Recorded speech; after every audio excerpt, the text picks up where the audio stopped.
Africa. South Africa's grade 7 and 12 pupils return to school after 1 week initial delay.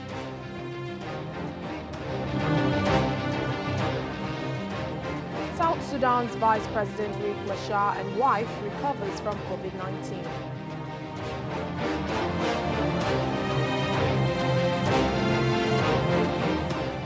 Plus, destruction of property and looting reported by United Nations officials, the newly captured territory by Libya's internationally recognized government.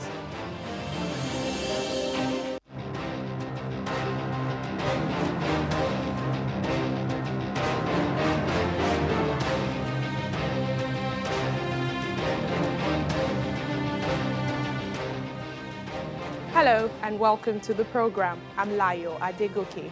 We begin today with stories and happenings that made headlines over the weekend. Forces loyal to Libya's internationally recognized government captured the last major stronghold of Eastern Commander Khalifa Haftar near Tripoli, capping the sudden collapse of his 14-month offensive on the capital. The advance extends the control of the government of national accord and allied forces across most of northwest Libya, reversing many of Haftar's gains from last year when he raced towards Tripoli. On Saturday, Egypt's President Abdel Fattah al-Sisi announced a new initiative for Libya, flanked by the war-torn nation's Eastern Commander Khalifa Haftar, proposing an elected leadership council and a ceasefire starting on June the 8th. Al-Sisi said the plan included a call for negotiations in Geneva and for the exit of all foreign fighters from Libya. I would like to point out that this initiative calls for respect for all efforts and other international and United Nations initiatives by announcing a ceasefire starting 6 a.m. on June the 8th, 2020. The initiative also obliged all foreign sides to exit all foreign fighters from all over Libyan lands, dismantling all militias and withdrawing their weapons. The announcement comes after the abrupt collapse of a 14-month offensive by Haftar's Libyan National Army to try to take control of the capital, Tripoli. France says its military forces had killed al-Qaeda's North Africa chief Abdel Malik Drukdel, a key Islamist fighter that its forces had been hunting for more than 7 years during an operation in Mali. The announcement of the death of Drukdel comes almost 6 months after former colonial power France and regional states combined their military forces under one command structure to focus on fighting Islamic State-linked militants in the border regions of Niger, Mali, and Burkina Faso. Several thousand people took to the streets of Mali's capital, Bamako, to demand the president Ibrahim Boubacar Keïta resign over his mishandling of the many crises plaguing the West African nation. The demonstration by diverse political groups, right activists, and backed by influential Muslim cleric Mahmoud Dicko is the latest challenge to President Keïta, who was re-elected in 2018 for a second term. The protesters accused Keïta of poor governance, adding that he has been unable to solve the security crisis in the north, the coronavirus outbreak, and the post-electoral crisis following a disputed legislative election in March.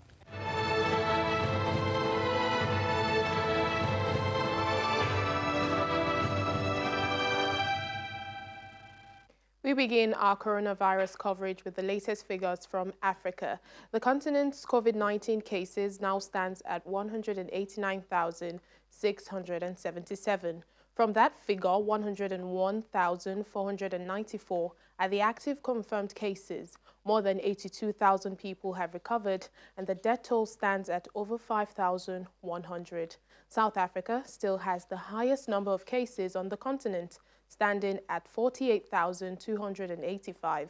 It's followed by Egypt with 34,079 cases and Nigeria with 12,486 cases.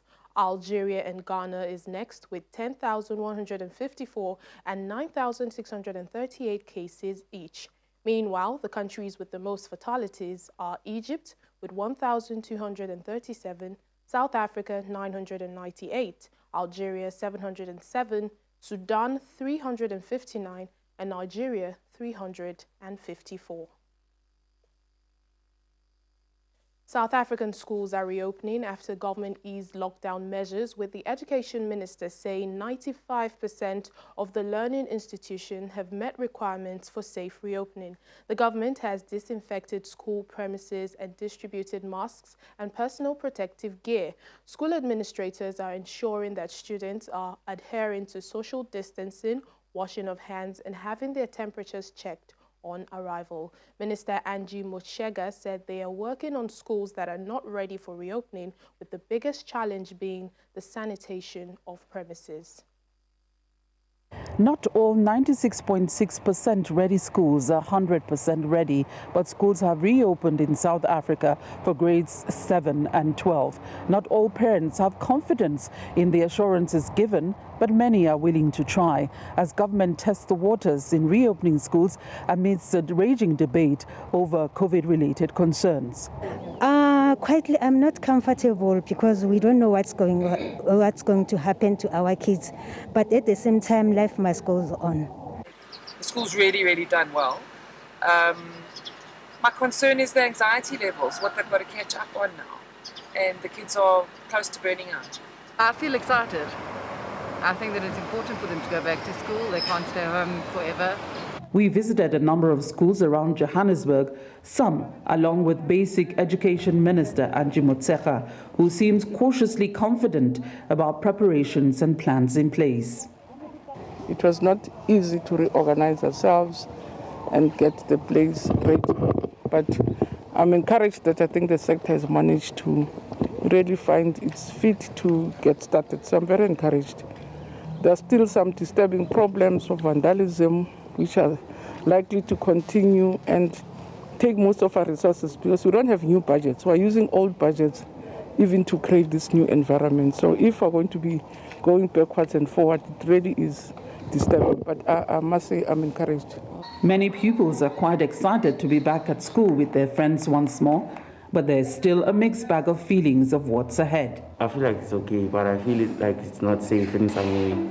Today, to be honest, I didn't do social distancing that much because I was so excited to see my classmates, but I tried to contain myself. So there's still some worries along that issue. Just like everybody else, I have my own anxieties about social distancing since we're school children. Like, it's hard to keep the distance, but we're trying. And with the help of our teachers, I think that we're going to be fine. But other than that, I feel safe. I'm actually not really concerned about catching up the work, and the teachers have been reassuring us, saying that we're going to get everything finished and we're going to be okay. I'm just a little nervous about the exams and that we don't have June exams now, and that the first exams we're writing are prelims. For the many international students still stuck outside the country, the department told us what's being done regarding them. We are working with the Department of Home Affairs, and the Minister of Home Affairs in particular will be working with the Minister to help to deal with this matter. I attended a meeting this morning that gave us some light at the end of the tunnel. With recent reports of COVID-positive teachers and learners in some parts of the country, eyes are keenly watching to see how the reopening of schools will play out long after the cameras and watchful official eyes are gone, especially as the country's COVID-positive figures hover around the 50,000 mark. From Johannesburg, South Africa, Betty Dibia, Channels Television News. Well, Betty joins us now for more on this. Thank you, Betty. Thank you so much. Well, I want to start by asking, is there a reason behind, just grade 7 and 12 resuming today? How about the university students? Well, university students, like the other levels, the lower levels, have been doing online learning, which has been quite stressful, not just for parents, but for the pupils as well.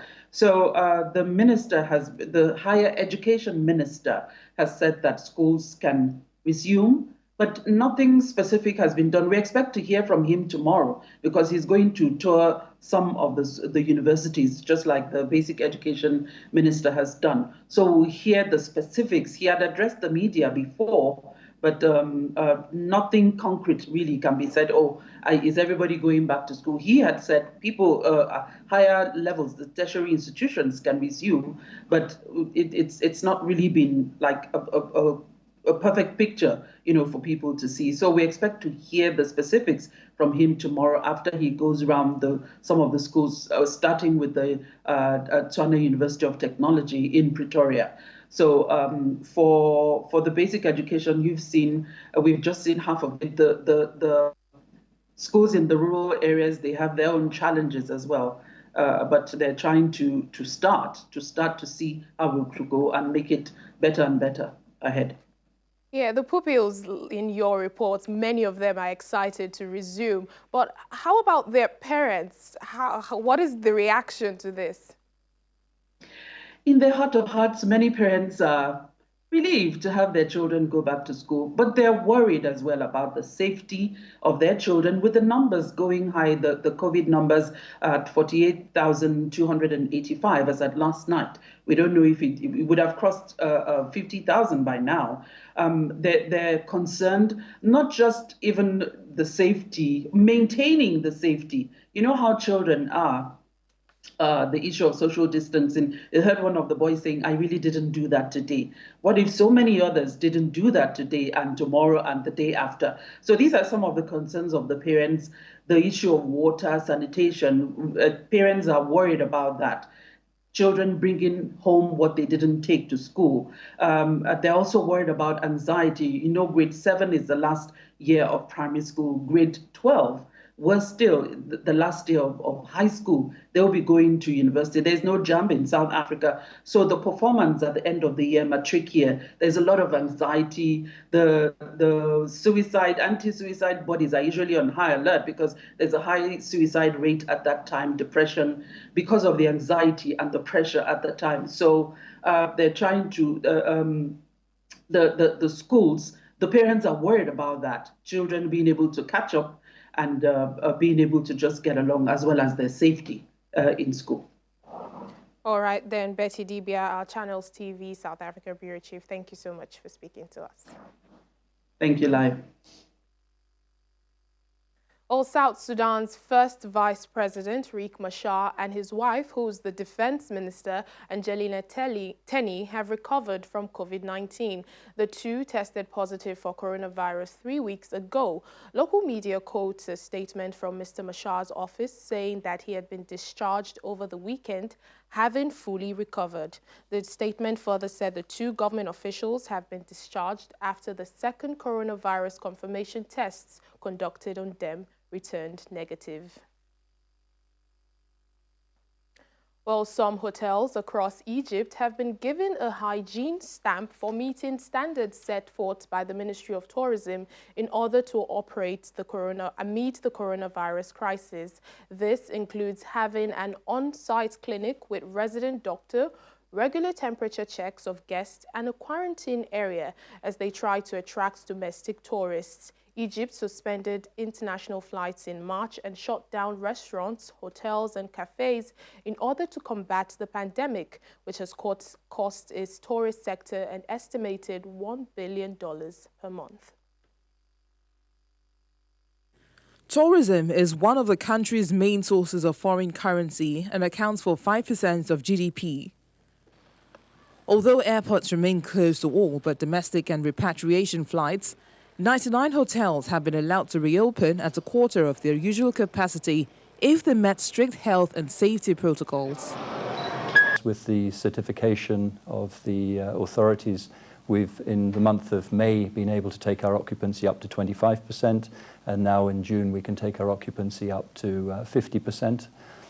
So, the arrangements that have been made are building, hopefully, confidence for guests to feel that they can return to hotels because the arrangements that we've made have their best interests. Guests must be registered online and workers have to undergo rapid coronavirus tests when entering resorts, while a hotel floor or a small building must be assigned as a quarantine area for positive or suspected coronavirus cases. The government said it aimed to increase the permitted occupancy rate of hotels to 50% in June.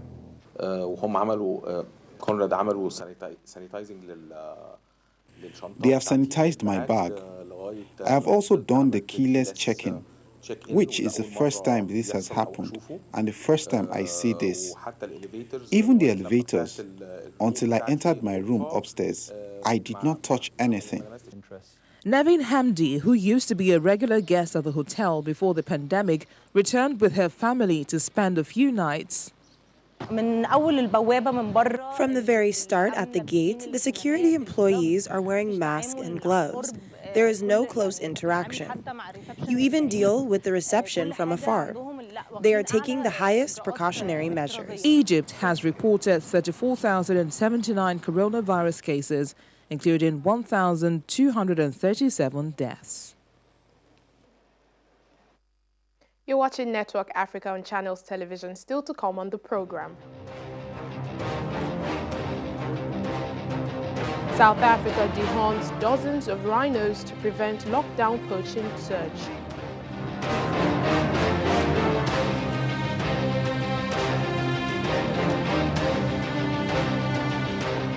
Welcome back to the program. United Nations officials in Libya say they have had reports of looting and the destruction of property in territory newly captured by the country's internationally recognized government.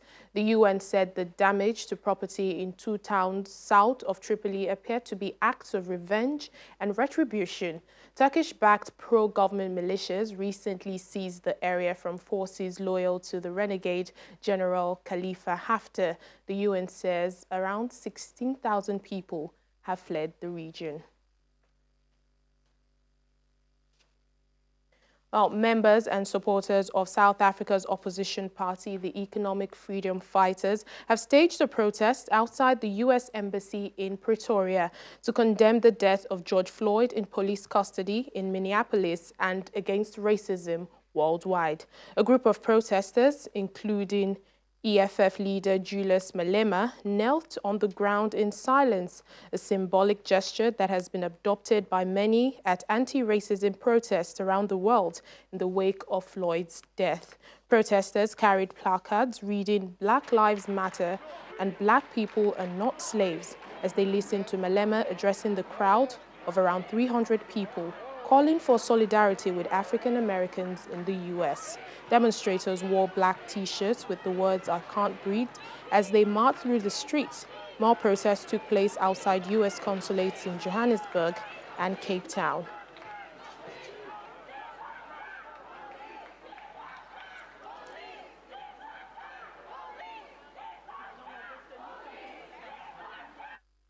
Well, joining us now is African Affairs Analyst Mr. Inka Orione, who is currently in Sussex, the UK. Mr. Orione, thanks again for joining us on the program.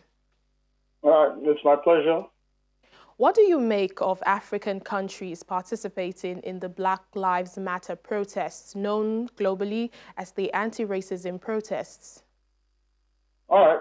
First of all, it's remarkable in the sense that blacks all over the world almost always have links to Africa. So whatever citizenship you acquire, you can trace black to Africa, probably Jamaica and the Caribbean. So it's remarkable that we can show solidarity in the face of the protests. However, I've been of the reserved view, and that view could be shared by only a few minorities, that we probably have to look at it and introspect, okay? We think something has happened to someone who is of some color, which is black, in America. But it's also a point to start asking ourselves how we treat ourselves and why we allow citizens and those who originate from Africa get such treatments outside of the continent. That's how I view it. Well, here in Africa, where the melanin is almost the same, there is black-on-black crime, and we see a lot of police brutality. How do we adopt the global protests to reflect the real issues on the continent? So first of all, we need to place a premium on human lives in Africa, as well as also ensuring that we protect fundamental human rights, which include rights not to discriminate and rights to protect people's dignity. So first of all, it's not just police versus the citizens, even though this is about law enforcement versus citizens. Only recently, a legal practitioner, a senior member of the bar, got judgment against Nigerian Customs Services that hound you on arrival to pay customs duty on your private property. That in itself is discriminatory. That in itself is oppressive. How do African leaders treat its citizens? It's not just police. I hate to situate it as between law enforcement agents versus citizens. No, it's wide. Employer-employee relationships, government and the governed is wide, even in religious circles. So until we start enforcing the laws that we have without measure, being able to hold one another to account in the society, is a social science thing. It's not mainly fundamental human rights. How do we relate with one another? What do we place premium on? It's moved beyond gender. It's moved beyond law enforcement. It's even moved beyond children versus adults. It's how we view life and living well. That is the way we should look at this, not just between law enforcement agents and citizens. No, I will not subscribe to that at all. Racism stems from several hundreds of years back. It took time to take root across the world. In your view, do you think the West is really willing to hash out the issues of racism and race equality? No, I don't think the West is doing anything close to that at all. And I can show you the indices. The only way to cure racism as it is right now is between two, black or white. Is Africa against the rest of the world. Majorly, that's what it is. Some Latinos may come in there under blacks and all of that, but it's majorly. We have it. I can link it to the slave trade. I can link it to colonialism. Unfortunately, our independence did not remove these shackles from us. Doing business, how do the Western nations see us? Mr. Akinwumi Adesina is facing his own issues there at the African Development Bank. So it's not just about situating it in racism. Is built into our fabric. And until Africa itself starts taking its own position to say Africa is the place to be, we don't need to export. There's brain drain, for crying out loud. Many of our graduates will reside abroad and never think of coming back home. That is because Africa by itself is not charting the course. So until we start telling ourselves, come back home, there's so much more to be done. You have better environment to achieve your dreams. As long as we rely on the Western powers for funding, for loans, for any gratis whatsoever, then we have a problem. Look at Ghana. Ghana is growing in leaps and bounds because the Ghanaian president said to the French president, I'm not looking for any handout. Look at the opportunities that we have here in Ghana. Key into it if you must, but that we are going to rely on you, obviously no. But Nigeria is still going at it, borrowing from China, borrowing from Western nations. Africa is responsible for the point at which we have been racially abused. No doubt about that. Mr. Inka Orione, African Affairs Analyst, thank you so much for your thoughts on Network Africa. Thank you for having recourse to me. Thank you. Well, South Africa has dehorned dozens of rhinos in 3 popular game parks, aiming to prevent armed poachers taking advantage of the post-COVID-19 crash in tourism to kill them for their horns. The exercise in Pilanesberg National Park and the Mafikeng and Botsalano game reserves, all northwest of Johannesburg, leaves the rhinos with horn rumps too small for poachers to bother with. Nico Jacobs is a helicopter pilot and founding member of non-profit Rhino 911. He's been working with the authorities in dehorning the rhinos 3 years ago. He says this has helped to bring a drop in poaching. One of the only solutions that we have now is to trim the rhino's horns, and so we've started this unprecedented practice to try and protect these animals by removing their horns. We're not saying it's the absolute solution. To relieve the pressure on them, and for that reason why we decided that we would be dehorning them now. Now dehorning is just a sort of a temporary attempt to stop the poaching. Well, that's it on Network Africa today. Thank you for watching. I'm Layo Adegoke.